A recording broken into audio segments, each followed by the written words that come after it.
नमस्कार साथियों, आपका स्वागत है हमारे YouTube channel Pallavi coaching classes में, जिसमें हम आज स्टार्ट करने जा रहे हैं अपना जो सीटेट एग्ज़ाम आने वाला है 21 जनवरी को। उसके लिए साइकोलॉजी की महत्वपूर्ण कक्षाएं, ठीक है, इसमें हम उनके लिए महत्वपूर्ण प्रश्न यहाँ पर पढ़ने जा रहे हैं। तो आपका हमें ज़्यादा टाइम ख़राब नहीं करेंगे, देखते हैं अपने प्रश्नों की तरफ। आइए पढ़ते हैं। एक समावेशी कक्षा में खालिस्तान पर जोर होना चाहिए। तो देखिए यहाँ पर अपने ऑप्शंस क्या क्या हैं। प्रदर्शन अभिमुखी लक्ष्यों पर आप इसको इस प्रकार से पढ़ सकते हैं कि एक समावेशी कक्षा में प्रदर्शन अभिमुखी लक्ष्यों पर जोर होना चाहिए, या फिर इसको ऐसे पढ़ सकते हैं, एक समावेशी कक्षा में अविभेदी समरूपी निर्देशों पर जोर होना चाहिए, या फिर एक समावेशी कक्षा में सामाजिक पहचान के आधार पर छात्रों के अलगाव पर जोर होना चाहिए, या फिर एक समावेशी कक्षा में हर बच्चे के सामर्थ्य को अधिकतम करने के अवसर प्रदान करने पर क्या होना चाहिए, जोर होना चाहिए। ठीक है, ये प्रश्न है अपना। तो इस प्रश्न का जो राइट आंसर होगा ये होगा अपने पास कि जो समावेशी कक्षा होती है उसमें हर बच्चे की बात होती है, चाहे वो किसी प्रकार का हो, विकलांग हो, दिव्यांग हो, या फिर होशियार हो, कमज़ोर हो, यानी कि प्रतिभाशाली हो, और या फिर उसको कह सकते हैं कि सामान्य विद्यार्थी जो होते हैं अपने पास। तो समावेशी कक्षा में सभी प्रकार के विद्यार्थियों के ऊपर कैसा जोर होना चाहिए, हर बच्चे के सामर्थ्य को अधिकतम करने के अवसर उसमें क्या करने चाहिए, प्रदान करने चाहिए।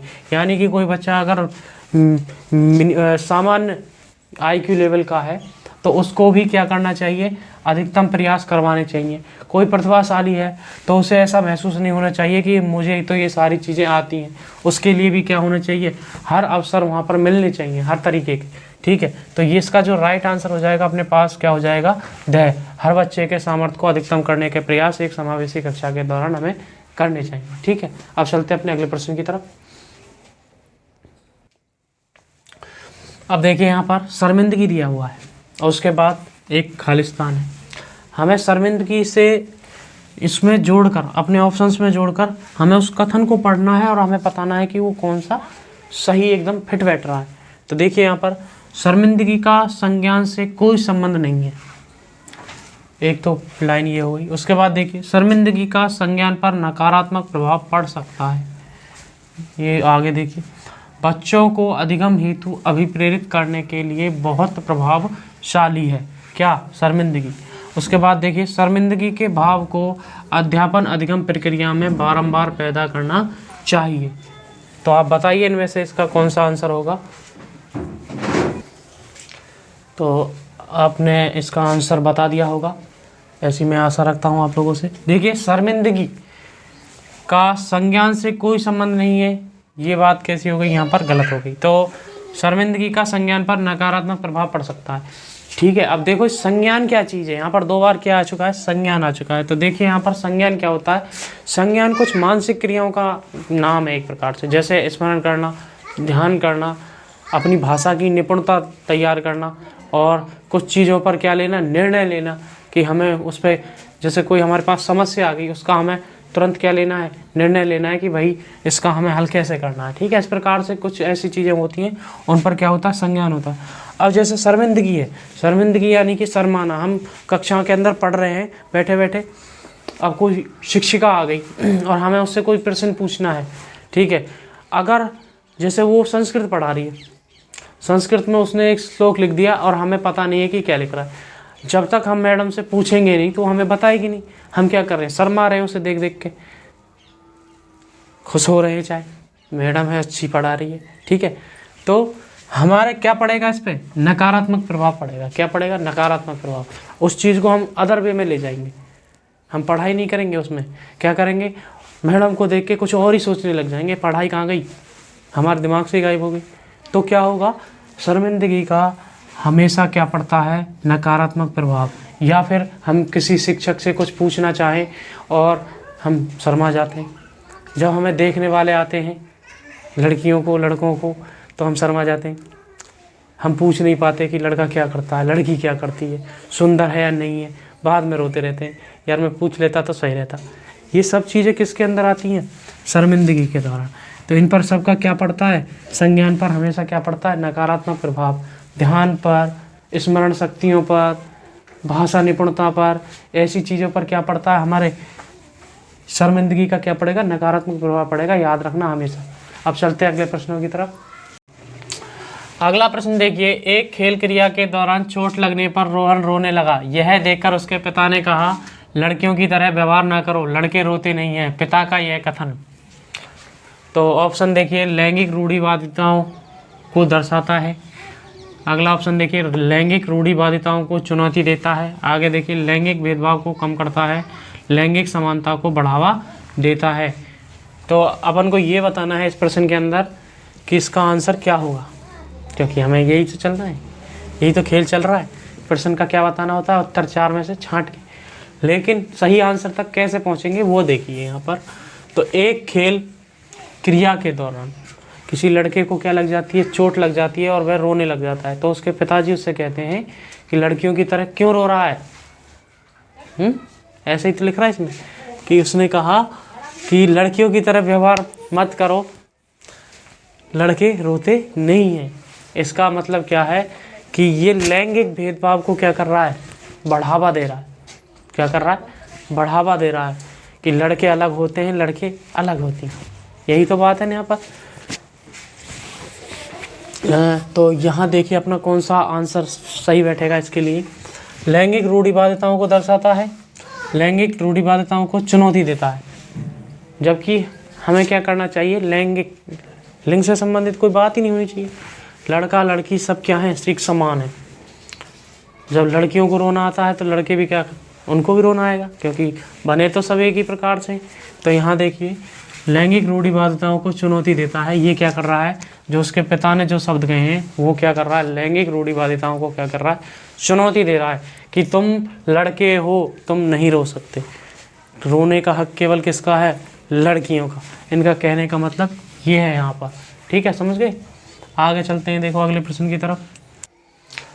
अगला प्रश्न देखिए, सृजनात्मकता की पहचान का प्रमुख लक्षण क्या है। तो अब हमें यहाँ पर अगला प्रश्न अपने पास क्या है कि हमें सृजनात्मक जो बच्चे होते हैं उनके बारे में, उनका एक लक्षण होता है कि हम उनका पहचान कैसे करें, हम उनकी पहचान कैसे करें। तो यहाँ पर देखिए, कम परिज्ञानता या बोधगम्यता, ये एक ऑप्शन है। दूसरा देखिए, अपसारी चिंतन। तीसरा देखिए, अति सक्रियता। और चौथे नंबर पर है असतर्कता। ठीक है, तो यहाँ देखिए, जो सृजनात्मक बच्चे होते हैं, ठीक है, सृजनात्मक बच्चे क्या होते हैं, वो अपसारी चिंतन करते हैं। कैसा चिंतन करते हैं, अपसारी चिंतन। और जो प्रतिभाशाली होते हैं, कौन से, प्रतिभाशाली, यानी जिनको पढ़ने में होशियार माना जाता है, वो कौन सा चिंतन करते हैं, वो करते हैं अभिसारी। कौन सा, अभिसारी चिंतन। क्योंकि चिंतन कितने प्रकार का हो गया यहाँ पर, 2 प्रकार का। एक तो हो गया अपसारी, एक हो गया अभिसारी। अब यहाँ पर देखिए, अपसारी चिंतन जो होता है वो होता है आउट ऑफ द बॉक्स सोचना, आउट ऑफ द बॉक्स सोचना। ऐसे बच्चे पढ़ाई में कभी भी पूरे नंबर नहीं ला पाते। पढ़ाई में कैसे नंबर लाते हैं, वो कम नंबर लाते हैं। अब प्रतिभाशाली जो बच्चे होते हैं वो उसी चीज़ को लिखेंगे जो उनके दिमाग में छप जाता है। समझ में आ रही बात, उसी चीज़ को लिखेंगे। जैसे मान लो किसी बच्चे के 99% नंबर आते हैं। 99% नंबर आने का मतलब क्या है, उसने किताब को घोल के पी लिया। लेकिन एक बच्चा ऐसा भी होता है, होशियार तो होता है, लेकिन उसके नंबर क्या आ रहे हैं, 65% आ रहे हैं केवल, और वो नौकरी पे भी लग जाता है। लेकिन उनके, और जो ये बच्चे होते हैं वो सोच समझ के जवाब को अपने हिसाब से देते हैं। और ये क्या होते हैं, अपसारी वाले, ये जैसा लिखा हुआ है इसको ऐसे कैसे उतार देंगे, उसमें कोई परिवर्तन नहीं करते। ये अपने हिसाब से परिवर्तन कर लेते हैं। इनको जो लिखना होता है उस हिसाब से लिख देते हैं। बात समझ में आ रही है। वो आउट ऑफ द बॉक्स सोचते हैं। कोई भी प्रश्न आया, जो आपने बड़े बड़े अधिकारी देखे होंगे, IAS, RAS, ये सारे कैसे होते हैं, ये आउट ऑफ द बॉक्स सोचने वाले होते हैं। वही बंदे इसमें सेलेक्ट होते हैं जो आउट ऑफ द बॉक्स सोचते हैं, क्योंकि वहाँ पर ऐसा ही व्यक्ति चाहिए।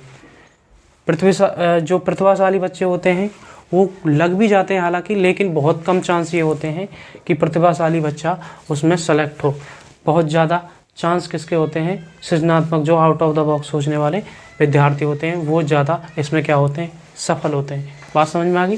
तो सृजनात्मक बच्चों की पहचान का लक्षण क्या होगा? एक अपसारी चिंतन, अपसारी चिंतन यानी कि आउट ऑफ द बॉक्स सोचने वाले विद्यार्थी। ठीक है, अब चलते हैं अगले प्रश्न की तरफ। अगला प्रश्न देखिए, समस्या समाधान क्षमताओं को किस प्रकार सुसाध्य किया जा सकता है? हमें ये बताना है इसमें कि जो समस्या समाधान से संबंधित क्षमता हैं उनमें किस प्रकार सुसाध्य किया जा सकता है। अगर एक बच्चा कोई पढ़ने में कमज़ोर है तो उसकी समस्याओं का हल किस प्रकार से हम करेंगे? तो यहाँ देखिए, लगातार अभ्यास और कार्यान्वयन पर जोर देकर, या फिर समस्याओं के हल हेतु अटल प्रक्रिया के इस्तेमाल को बढ़ावा देकर, या फिर समरूपों के इस्तेमाल को बढ़ावा देकर, या विद्यार्थियों में डर की भावना पैदा करके। अब विद्यार्थियों में डर की भावना पैदा करके तो किसी समस्या का समाधान नहीं हो सकता कभी भी। तो ये ऑप्शन अपने लिए क्या हो जाएगा? यहाँ पर गलत हो जाएगा। आगे देखिए, समरूपों के इस्तेमाल को बढ़ावा देकर, उसी के जैसे अलग अलग प्रश्नों को करवा कर, तो ये बात भी ठीक ही है। आगे देखिए, समस्याओं के हल हेतु अटल प्रक्रियाओं के इस्तेमाल को बढ़ावा देकर, जो प्रक्रिया सवाल के लिए दी गई है उसको उचित बार बार करवा कर भी कर सकते हैं। लेकिन जो मेन चीज़ है वो ये है यहाँ पर अपना जो राइट आंसर हो जाएगा, लगातार अभ्यास और कार्यान्वयन पर जोर देकर। मतलब बच्चों को बार बार एक जैसी चीज़ों को उनका अभ्यास करवाया जाए। जैसे सवाल जो हमारे पास आ गए हैं उनका ही बार बार अभ्यास करवाना चाहिए बच्चों को, जिससे बच्चे बार बार क्या कर सकें, दोहरान कर सकें। जैसे एक सवाल करवा दिया हमने जोड़ वाला, तो हम बच्चों को जब लगातार जोड़ जोड़ जोड़ करना सिखाते हैं, जब जाके वो कहीं सीख पाते हैं कि जोड़ करते कैसे। जब घटा सिखाएंगे तो लगातार घटा करवाते हैं।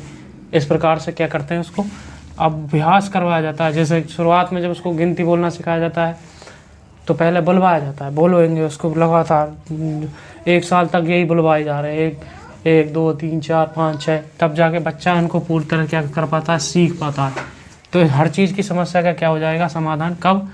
लगातार अभ्यास और कार्यान्वयन पर जोर देकर हम उसको क्या करवाएं, अपनी क्रियाओं को बदलें, करवाने के तरीकों को बदलें और बच्चे पे क्या करवाएं, उसका अभ्यास करवाएं। तो आराम से क्या किया जा सकता है, समस्या समाधान क्षमताओं को सुसाध्य किया जा सकता है। आगे देखिए, अगला प्रश्न है, बच्चों के सामाजिकरण के संदर्भ में निम्न में से कौन सा कथन सही है? इसमें से हमें बताना है कि इनमें से कौन सा कथन सही है। अपने ऑप्शंस देखिए, विद्यालय सामाजिकरण का एक द्वितीयक कारक है, परिवार सामाजिकरण का प्राथमिक कारण है।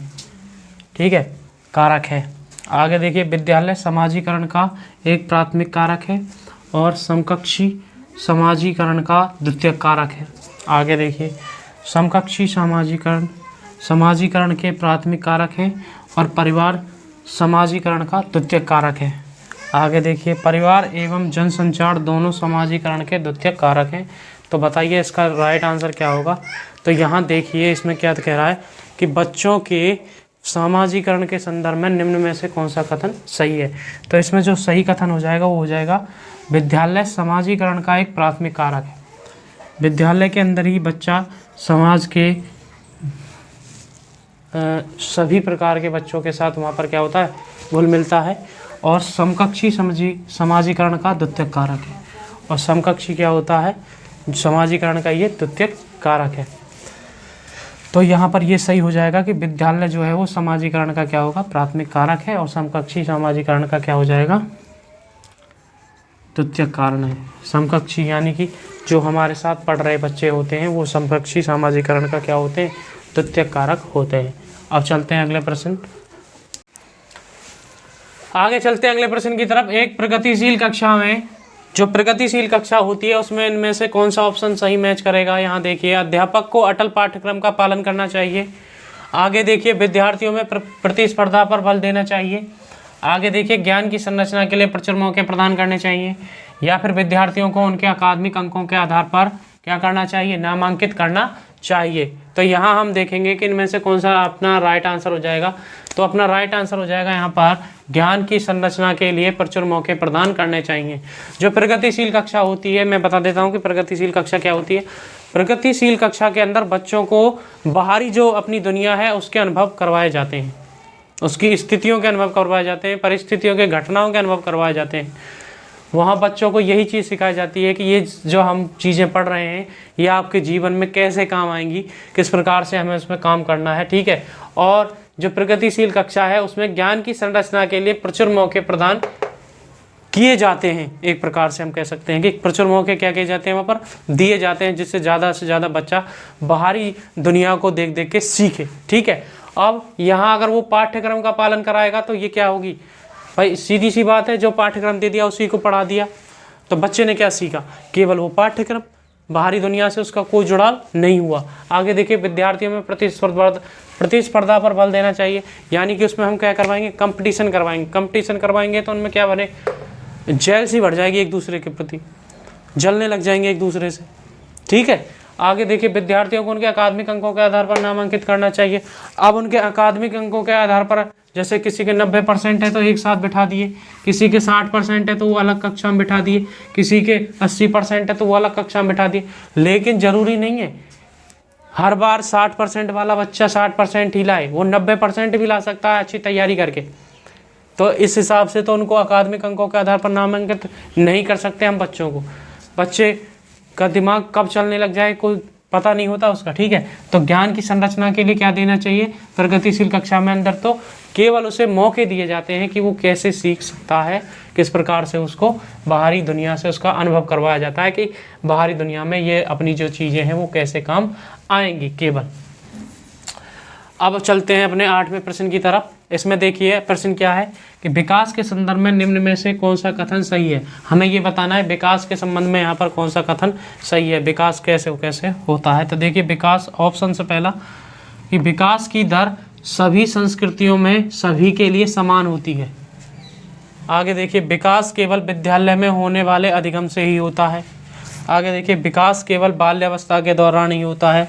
और आगे अगला ऑप्शन है विकास बहुआयामी होता है। तो यहाँ पर अपना ये वाला आंसर सही हो जाएगा कि विकास बहुआयामी होता है। अब यहाँ देखिए, विकास की दर सभी संस्कृतियों में सभी के लिए समान होती है, तो ये बात कैसी हो गई, गलत हो गई। आपने देखे होंगे बहुत सारे बच्चे जब जन्म लेते हैं तो कोई तो, अगर सभी का एक समान होता विकास, ठीक है, तो कोई तो 4 किलो का पैदा होता है, कोई ऐसे चिड़िया का सा बच्चा छोटा सा 1.5-2 किलो का ही, 1 किलो का ही हो रहे हैं आजकल पैदा। तो उसका विकास क्या है, जो बच्चा ज़्यादा मजबूत पैदा हुआ है, यानी कि 4 किलो वजन लेके पैदा हुआ है, उसका विकास ठीक हो गया। लेकिन जो कमज़ोर है उसका विकास क्या है, कम रह गया। तो ये कोई सी भी संस्कृति हो, ये सब में ही लागू है कि वहाँ पर जो बच्चे होते हैं उनमें क्या होती है, समान नहीं होती है। विकास की दर कभी भी किसी बच्चे में समान नहीं देखी गई है। आगे देखो, विकास केवल विद्यालय में होने वाले अधिगम से ही होता है। अब अधिगम से तो क्या होगा, बच्चा सीखेगा। अब सीखने वाली बात थोड़ी ना हो रही है, बात तो विकास की हो रही है, ये बात भी गलत लग रही है। विकास केवल बाल्यावस्था के दौरान ही होता है, तो बाल्यावस्था के दौरान क्या होगा भाई, गर्भावस्था से स्टार्ट हो जाता है विकास बच्चे का, और जब तक वो जीता है मरता है, जब तक उसका क्या चलता रहता है, विकास चलता रहता है। वृद्धि तो भी एक स्थिति पर आके रुक जाती है, लेकिन विकास तो क्या है, जब बच्चा गर्भावस्था में पैदा मतलब आता है, तो उसके बाद जब तक वो जन्म लेता है, उसके बाद शिशु अवस्था, उसके बाद बाल्यावस्था, उसके बाद कौन सी अवस्था, किशोर अवस्था, उसके बाद वृद्धावस्था तक चलता जाता है, और मरने के बाद तक क्या चलता रहता है, विकास चलता रहता है। तो ये अपनी यहाँ पर ये वाली बात सही हो जाएगी। विकास कैसा होता है, बहुआयामी होता है। अब चलते हैं अगले प्रश्नों की तरफ। अगला प्रश्न देखिए, दिव्यांग जन अधिकार अधिनियम 2016 में पारित हुआ था। उसके अनुसार हमें बताना है कि निम्न में से किस शब्दावली का प्रयोग उपयुक्त है। मतलब ये जो दिव्यांग जन अधिकार अधिनियम 2016 के अनुसार, इसमें जो इन 4 ऑप्शनों में से कौन सी शब्दावली है जो दिव्यांग को प्रदर्शित करती है, दिव्यांग जन अधिकार अधिनियम का उसमें उपयोग किया गया है उस शब्दावली का। ठीक है, तो कौन सी है वो देखो। ऑप्शन ए में है मंदिर छात्र, ब में है विकलांग छात्र, और स में है छात्र जिसे शारीरिक दिव्यांगता है, और द में है छात्र जिसका अशक्त शरीर है। तो यहाँ पर जो राइट आंसर हो जाएगा वो हो जाएगा छात्र जिसे शारीरिक दिव्यांगता है। इस शब्दावली का प्रयोग किस में किया गया है, दिव्यांग जन अधिकार अधिनियम 2016 में। ठीक है, इस किसका, शब्दावली का प्रयोग किया गया है। दिव्यांग किसे कहेंगे, छात्र जिसे शारीरिक दिव्यांगता है। दिव्यांगजन अधिकार अधिनियम 2016 में इसका प्रयोग किया गया है, ये हमें याद रखना है। एक चीज़ हमें साथ के साथ ये भी याद रखनी है कि दिव्यांगजन अधिकार अधिनियम कब पारित हुआ था, तो 2016 में पारित हुआ था, ये भी हमें याद रखना है, ठीक है। तो इसका जो राइट आंसर हो गया ऑप्शन नंबर से यहाँ पर राइट हो जाएगा। अगला प्रश्न देखिए, अधिगम की सर्वोत्तम अवस्था कौन सी है। ये प्रश्न पूछा गया है कि अधिगम की जो सर्वोत्तम अवस्था है वो कौन सी होगी। ऑप्शन देखिए, उच्च उत्तेजना, उच्च भय, आगे है निम्न उत्तेजना, उच्च भय, आगे है संतुलित उत्तेजना और कोई भय नहीं, आगे देखिए कोई उत्तेजना नहीं, कोई भय नहीं। अब अधिगम कौन सी अवस्था में होगा, तो यहाँ देखिए उच्च उत्तेजना और उच्च भय, तो ये तो अपने लिए गलत ही हो जाएगा। अगर मान लो भय उच्च होगा, डर ज़्यादा होगा, तो क्या पढ़ाई कर सकते हो, कोई चीज़ आप सीख सकते हो, नहीं सीख सकते ना, तो ये ऑप्शन तो अपने गलत ही हो गए। अब जो अधिगम होगा वो जब होगा जब हमें कोई भय नहीं हो, क्या नहीं हो, कोई भय नहीं हो, तो इन दोनों में से कोई ऑप्शन है। अब उसके लिए एक चीज़ और है कि जो उत्तेजना भी होना जरूरी है। क्या होना जरूरी है, उत्तेजना। जब तक हम उत्तेजित नहीं होंगे तो हम किसी काम को नहीं कर सकते। तो यहाँ पर देखिए अपना जो राइट आंसर हो जाएगा यहाँ, इसके लिए क्या होगा, संतुलित उत्तेजना और कोई भय नहीं, ये अधिगम की सर्वोत्तम अवस्था कहलाएगी। यहाँ पर कोई उत्तेजना नहीं तो विद्यार्थी पढ़ ही नहीं पाएगा, जब उसको कोई उत्तेजना ही नहीं होगी तो ये अपना क्या हो जाएगा, यहाँ पर गलत हो जाएगा। कोई उत्तेजना भी नहीं है, कोई भय भी नहीं है, तो वो तो एक क्या हो गया, दिव्यांग बालक हो सकता है, पढ़ा रहे जो आराम से, उसको कोई लेना देना नहीं है दुनिया से, वो ऐसा बालक होगा। और अधिगम की जो सर्वोत्तम अवस्था है वो कौन सी होगी, जिसमें संतुलित तो उत्तेजना होती है और विद्यार्थी को किसी प्रकार का कोई भय नहीं हो, तो उसमें विद्यार्थी आराम से क्या कर लेगा, अधिगम कर लेगा या सीख जाएगा। ठीक है, अब चलते हैं अगले प्रश्न की तरफ। अगला प्रश्न देखिए, बच्चों के विकास की व्यक्तिगत भिन्नताओं को किस पर प्रतिरूपित किया जा सकता है। ये अपना प्रश्न है कि जो बच्चे हैं उनका जो विकास है, और विकास के अंदर कौन सी विभिन्नता है, व्यक्तिगत विभिन्नताओं को किस पर प्रतिरूपित किया जा सकता है, ये हमसे पूछा गया है। बच्चों का विकास जो अलग अलग तरीके से होता है, किसी का किस प्रकार से हो रहा है, किसी का किस प्रकार से होता है, तो इसको हमें बताना है कि इसमें से कौन सा ऑप्शन का सही बन रहा है। तो देखो, केवल आनुवंशिकता पर प्रतिरूपित किया जा सकता है, केवल पर्यावरण पर प्रतिरूपित किया जा सकता है, ना आनुवंशिकता पर ना पर्यावरण पर प्रतिरूपित किया जा सकता है, या फिर सबसे लास्ट में दे रखा है आनुवंशिकता एवं पर्यावरण की पारस्परिकता पर। तो आप सब जानते हैं कि जो बच्चों का विकास होता है उसमें जो व्यक्तिगत भिन्नताएं होती हैं वो किस पर निर्भर करती हैं, बच्चों के विकास एवं आनुवंशिकता एवं पर्यावरण के गुणनफल पर। समझ में आई बात, इस पर ये क्या करती हैं, निर्भर करती हैं, आनुवंशिकता एवं पर्यावरण के पारस्परिकता या गुणनफल पर। अपन को याद रखना है इसमें से कि आनुवंशिकता और पर्यावरण के गुणनफल पर जो व्यक्तिगत क्या होती हैं, भिन्नताएं होती हैं, वो उस पर क्या करती हैं, प्रतिरूपित की जा सकती हैं। ठीक है, अब देखिए अगला प्रश्न है, अधिगम के लिए निम्न में से कौन सी धारणा उपयुक्त है। अब यहाँ बताना है कि इस अधिगम के लिए इनमें से कौन सी धारणा है जो उपयुक्त हमें लग रही है। अब देखिए, और ए ऑप्शन में है योग्यता सुधार रहे हैं, उसके बाद देखिए बे में है योग्यता अटल है, उसके बाद प्रयासों से कोई फर्क नहीं पड़ता, और दे में है असफलता अनियंत्रित है। तो आप हमें कमेंट करके बताइए किसमें से कौन सा आंसर आपको ठीक लग रहा है। अब हम चलते हैं अपने आंसर की तरफ। तो अधिगम के लिए निम्न में से कौन सी धारणा है जो उपयुक्त है, ये हमें बतानी है। योग्यता सुधार रहे हैं, ये बात सही है। हम जानते हैं कि हमारी जो योग्यता है उसमें हम सुधार कर सकते हैं। जैसे आज मैंने बीए कर रखी है, आगे चल के मैं 2 साल की एमए और कर लेता हूँ, तो मेरी योग्यता क्या हो जाएगी, एमए हो जाएगी, है ना। और अगर मैं उसके बाद पीएचडी करता हूँ तो मेरी योग्यता क्या हो जाएगी, पीएचडी हो जाएगी। समझ में आई बात। आगे देखिए, योग्यता अटल है, तो योग्यता अटल नहीं है, योग्यता को क्या किया जा सकता है, बदला जा सकता है। बात समझ में आ गई, ये इस ऑप्शन गलत हो गया। आगे देखिए, प्रयासों से कोई फर्क नहीं पड़ता। भाई पड़ता है, प्रयास करेंगे जभी तो हम पास होंगे किसी चीज में, प्रयास नहीं करेंगे तो हमें कुछ नहीं मिलेगा, सीधी सी बात है।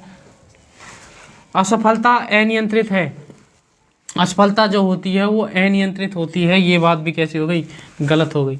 सब चीज़ नियंत्रित होती है, असफलता कैसी होगी, अनियंत्रित है। ये बात यहाँ पर गलत है।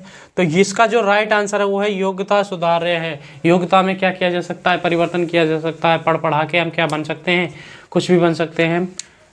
जो लोग ज़्यादा पढ़ जाते हैं वो IAS कलेक्टर वगैरह बन जाते हैं, जो थोड़ा कम पढ़ते हैं वो RS वगैरह बन जाते हैं, जो शिक्षक की तैयारी करते हैं वो शिक्षक बन भी जाते हैं, बहुत से लोग रह भी जाते हैं।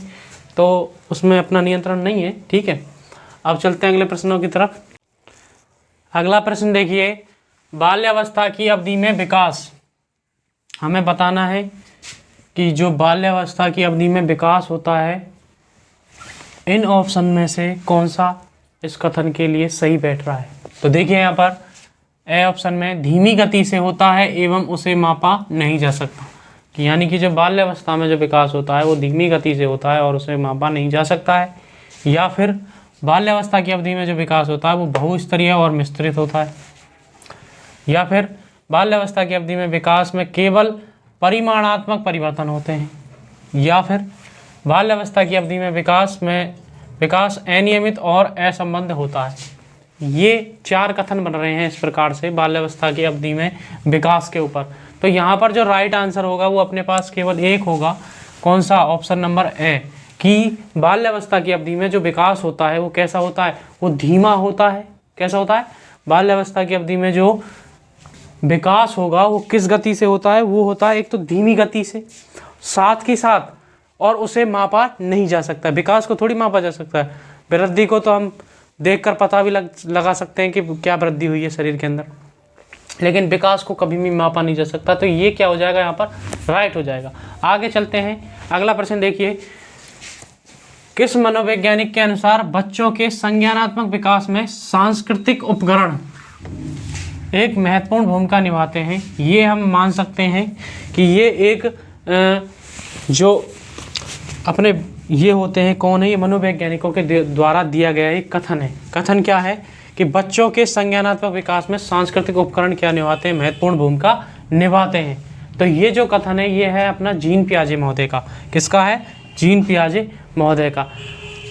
हमें ये सीधा सीधा याद रखना था क्योंकि ये कथन बेस्ड है, स्टेटमेंट बेस्ड है, तो इसका हमें सीधा सीधा याद रखना है कि बच्चों के संज्ञानात्मक, जो संज्ञानात्मक बात जो करेगा वो कौन है, क्योंकि इन्होंने सिद्धांति कौन सा दिया है, कौन सा दिया है बताओ मुझे कमेंट करके। जीन पियाजे ने कौन सा सिद्धांत दिया था बताइए, सीधी सीधी लाइन है, जीन पियाजे का संज्ञानात्मक विकास सिद्धांत। अगर कुछ भी नहीं मिल रहा है तो आप ऐसे भी लगा सकते हैं आंसर अपने सिद्धांत के हिसाब से, जो सिद्धांत आपने याद कर रखे हैं, ठीक है। तो इसका राइट आंसर हो गया बी, क्या हो जाएगा, जीन पियाजे महोदय, ठीक है। अब चलते हैं अगले प्रश्न की तरफ। अगला प्रश्न देखिए, प्रतिकूल परिस्थितियों और वंचित पृष्ठभूमि वाले अधिगमकर्ताओं को संबोधित करने के लिए निम्नलिखित में से कौन सी पद्धति प्रभावशाली नहीं है, ये हमसे पूछा गया है। तो इसके ऑप्शन देखिए, अधिगमकर्ताओं से बातचीत करके उनकी आवश्यकताओं और उनके सम्मुख आई चुनौतियों को समझना। आगे देखिए, अधिगमकर्ताओं को विद्यालय के बाहर ट्यूशन पढ़ने के लिए कहना, जिससे कि अध्यापक को उन पर अधिक ध्यान न देना पड़े। आगे देखिए अगला प्रश्न, ऑप्शन क्या है कि विद्यार्थियों को संतुलित चुनौतीपूर्ण लक्ष्यों के लिए अभिप्रेरित करना और उपयुक्त शिक्षण सहायता उपलब्ध कराना। और लास्ट ऑप्शन है इसका कि कार्यकलापों के लिए सहयोगी समूह बनाना और विद्यार्थियों को एक दूसरे का समर्थन करने के लिए प्रोत्साहित करना, ठीक है। तो ऐसे सवालों को हल करने के लिए सबसे पहले देखिए क्या देखेंगे हम कि प्रश्न में क्या दिया गया है, सही है या नहीं है। ऐसे शब्द अगर दिए हैं तो सबसे पहले उनको अंडरलाइन कर लिए, नहीं तो अपना प्रश्न क्या जल्दी से गलत हो जाता है। तो जैसे यहाँ पर नहीं दिया गया है, अब इसको दोबारा से पढ़ते हैं कि ये क्या कह रहा है कि प्रतिकूल परिस्थितियों और वंचित पृष्ठभूमि वाले अधिगमकर्ताओं को संबोधित करने के लिए निम्नलिखित में से कौन सी पद्धति प्रभावशाली नहीं है, ठीक है। जो वंचित बच्चे हैं, वंचित पृष्ठभूमि वाले, जिनके पास मतलब अच्छी सुविधाएं नहीं है। वंचित का मतलब तो यही होगा, वंचित पृष्ठभूमि वाले जो बच्चे होते हैं उनके पास सुख सुविधाएं क्या होती हैं, कम होती हैं। तो उनके लिए हमें ये बताना है कि कौन सी पद्धति प्रभावशाली नहीं है। तो देखिए यहाँ पर अधिगमकर्ताओं से बातचीत करके उनकी आवश्यकताओं और उनके सम्मुख आई चुनौतियों को समझना। तो ये बात इनके लिए ठीक है, वंचित बच्चों के लिए, कि अधिगमकर्ताओं से बातचीत करके उनकी आवश्यकताओं के बच्चों से पता करना है हमें। यहाँ पर अधिगमकर्ता बच्चे ही तो है, अधिगमकर्ता मतलब बच्चों से हमें बातचीत करके उनकी आवश्यकता, यानी कि तुम्हें समझ में आ रहा है या नहीं आ रहा, किसी चीज़ की कोई कमी तो नहीं है आप लोगों को यहाँ विद्यालय में, उनके सम्मुख आई चुनौतियों का समझना। जैसे गणित समझ में आ रही है, विज्ञान समझ में नहीं आ रही है, तो उनको हमें समझना है कि बच्चों को किस प्रकार से समझाना है। तो ये बात यहाँ क्या हो जाए, सही हो जाएगी। तो ये पद्धति इसमें ठीक है। आगे देखिए, अधिगमकर्ताओं को विद्यालय के बाहर ट्यूशन पढ़ने के लिए कहना, जिससे कि अध्यापक को उन पर अधिक ध्यान न देना पड़े। अब भाई जो बच्चे पहले से ही वंचित हैं, जिनको प्रतिकूल परिस्थितियां हैं, जिनके घर वाले उन्हें पढ़ने के लिए नहीं भेज रहे हैं, और फिर हम टीचर उनसे कह दे कि आप जाके बाहर ट्यूशन पढ़ लीजिए, तो ये बात क्या होगी, यहाँ पर गलत हो जाएगी। ठीक है, ये इस पद्धति के लिए क्या होगी, गलत होगी। यानी कि निम्नलिखित कौन सी पद्धति, ये प्रभावशाली पद्धति नहीं है बच्चों को ट्यूशन के लिए बोलना। आगे देखिए, विद्यार्थियों को संतुलित चुनौतीपूर्ण लक्ष्यों के लिए अभिप्रेरित करना और उपयुक्त शिक्षण सहायता उपलब्ध कराना। तो ये बात यहाँ पर कैसी है, सही है कि विद्यार्थियों को संतुलित चुनौतीपूर्ण लक्ष्यों के लिए अभिप्रेरित करना, उनको चुनौतीपूर्ण कार्य मतलब संतुलित चुनौतीपूर्ण, यानी कि बच्चे जिसमें सीखने की कोशिश करें, ऐसे नहीं कि बहुत बड़ा सवाल दे दिया एक बार में।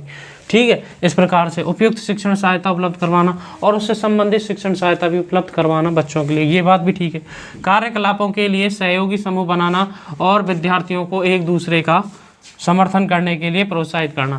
तो इसमें जो अपना राइट आंसर हो जाएगा वो हो जाएगा ऑप्शन नंबर बी, यहाँ पर राइट आंसर हो जाएगा इस सवाल के लिए, कि प्रतिकूल परिस्थितियों और वंचित पृष्ठभूमि वाले अधिगमकर्ताओं को संबोधित करने के लिए निम्न में से कौन सी पद्धति प्रभावशाली नहीं है।